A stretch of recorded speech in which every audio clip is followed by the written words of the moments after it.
సమరశీల పోరాటాలు చేయడమే తొలితరం కమ్యూనిస్టు గానుగుల తరుణాచారికి మనం ఇచ్చిన ఘన నివాళి అని సిపిఎం పూర్వ రాష్ట్ర కార్యదర్శి పి మధు అన్నారు.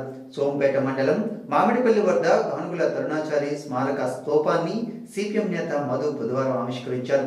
పార్టీ జెండాను సిపిఎం జిల్లా కార్యదర్శి డి గోవిందరావు ఆవిష్కరణ చేశారు. ఈ సందర్భంగా విజ్ఞాన కేంద్రం అధ్యక్షులు జుత్తు సింహాచలం అధ్యక్షతన జరిగిన బహిరంగ సభలో వారు మాట్లాడారు. గానుగుల తరుణాచారి స్వాతంత్రోద్యమంలో పాల్గొని జైలు జీవితం అనుభవించారన్నారు.